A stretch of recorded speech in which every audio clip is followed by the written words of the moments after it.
In the mystical lands of ancient Britain, where magic and reality wove a tapestry of legend, the story of King Arthur begins. It was a time of darkness, with Britain fragmented into warring kingdoms, yearning for a leader to unite them. In this tumultuous era, Uther Pendragon, the mighty king of Britain, fell deeply in love with the beautiful Igraine, the Duchess of Cornwall.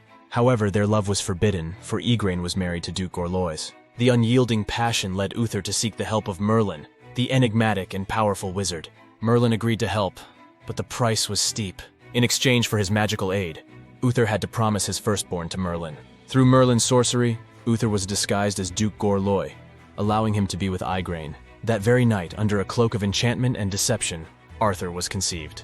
Hey everyone, before continuing, please like the video and subscribe to the channel, as it really helps the channel to grow and motivates us to make better quality videos. Let us jump right back in the story. Tragically, Gorlois met his end in battle, and soon after, Uther married Igraine.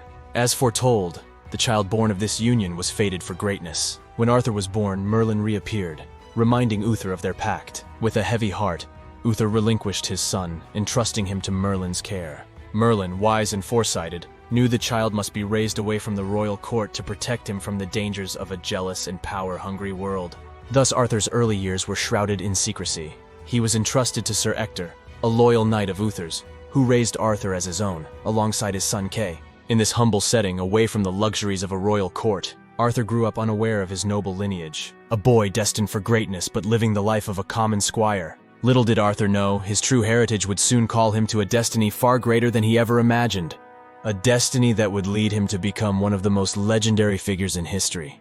The stage was set, the pieces were in motion, and soon, the world would come to know the name of King Arthur. The sword in the stone, Arthur becomes king. In the wake of King Uther Pendragon's death, Britain was left without a ruler, plunging the land into chaos and confusion. Without a clear heir, lords and knights vied for power, each seeking to claim the throne. It was during these troubled times that Merlin, ever the orchestrator of destiny, set forth a divine test to reveal the true king of Britain. In the courtyard of the largest cathedral, a large stone appeared, as if by magic. Embedded in it was an anvil, and deep within the anvil, a sword with an inscription that read, "Whoso pulleth out this sword of this stone and anvil is rightwise king born of all England." This mysterious challenge drew knights and nobles from all over the land, each eager to prove their worth and claim the throne. Yet despite their strength and valor, none could move the sword. Amidst this backdrop of failed attempts and growing despair, Arthur, still a mere squire to his foster brother Sir Kay, remained unaware of his royal heritage. His life was about to take an extraordinary turn during a great tournament. When Sir Kay realized he had forgotten his sword, he sent Arthur back to their lodgings to retrieve it. Finding the door locked and the room empty, Arthur, in his naivety and haste, remembered the sword in the stone. Thinking it merely a convenient replacement, he easily and unsuspectingly pulled it from its stone prison. When he presented the sword to Kay, Sir Ector, recognizing it, was astounded and immediately took both boys to the cathedral. There, in front of the amassed lords and knights, he asked Arthur to replace the sword in the stone. With the crowd watching, Arthur complied, sliding the sword smoothly back into its place. Then the true test commenced. One by one, the mightiest knights attempted and failed to withdraw the sword. Finally, with the crowd's eyes upon him, young Arthur stepped forward. He grasped the sword's hilt, and with a gentle, almost effortless tug, withdrew it once more. Stunned silence fell upon the crowd, followed by murmurs of disbelief. How could a boy, a mere squire, be the rightful heir to Britain's throne? Yet the magic of the sword could not be denied. Merlin emerged, his eyes twinkling with wisdom and satisfaction, to declare Arthur as the true king, the one foretold in prophecy. Thus, from an unassuming beginning, Arthur rose to greatness. He was not just a king by birthright, but by divine selection. A ruler chosen not just for his bloodline, but for his destiny. The sword in the stone had found its master, and Britain had found its king, establishing Camelot, the rise of a kingdom. Upon his miraculous ascension to the throne, young King Arthur faced the monumental task of uniting a fractured Britain. It was a land still reeling from the loss of Uther Pendragon, marred by discord and strife among its many fiefdoms. Arthur, with a wisdom and vision that belied his years, set out to forge a realm defined not by war and division, but by justice, peace, and chivalry. In these early days of his reign, Arthur's resolve and legitimacy were continuously tested by skeptical lords and rival kings. To establish a center of power, and to symbolize the new era he envisioned, Arthur founded Camelot. This great castle, said to be gifted by the Lady of the Lake, was to become the heart of Arthur's kingdom, a beacon of hope and a fortress of virtue. Camelot was no ordinary castle.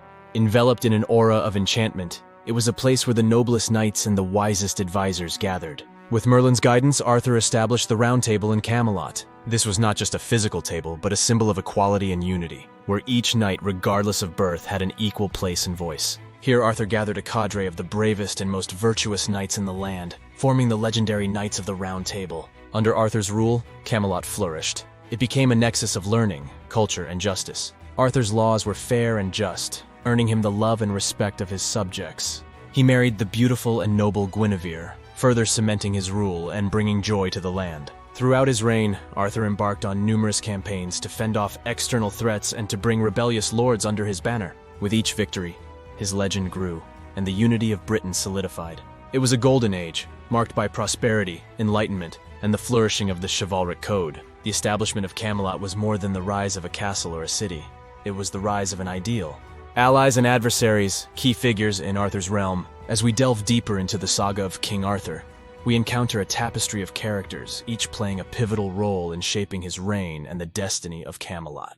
These figures, ranging from valiant allies to formidable adversaries, add depth and complexity to Arthur's story. Merlin, the wise and enigmatic wizard, is a guiding force in Arthur's life. His counsel and magical prowess are instrumental in many of Arthur's victories, and his mysterious ways often leave a lasting impact on the unfolding events in Camelot. Then there's Guinevere, Arthur's queen, a figure of grace and controversy. Among Arthur's allies stands Sir Lancelot, the most trusted and skilled of the Knights of the Round Table. His unparalleled bravery and tragic love affair with Queen Guinevere not only shaped the course of Arthur's reign, but also brought about some of its most poignant and challenging moments.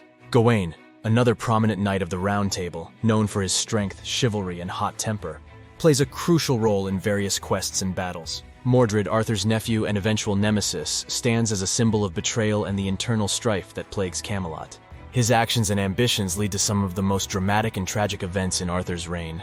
Also, the enigmatic Lady of the Lake, a figure of magic and mystery, is essential to Arthur's story, providing him with the legendary sword Excalibur and intervening at crucial moments in the narrative. As we continue our exploration in future videos, we will delve into the lives and legacies of these individuals, revealing how their paths crossed with Arthur's and how they left their mark on the legend that has captivated the world for centuries. Please comment down if you wish to see a specific storyline from the Arthurian legends. Thanks for watching. Please like the video, subscribe to the channel, and comment if you have any suggestions. See you in the next one.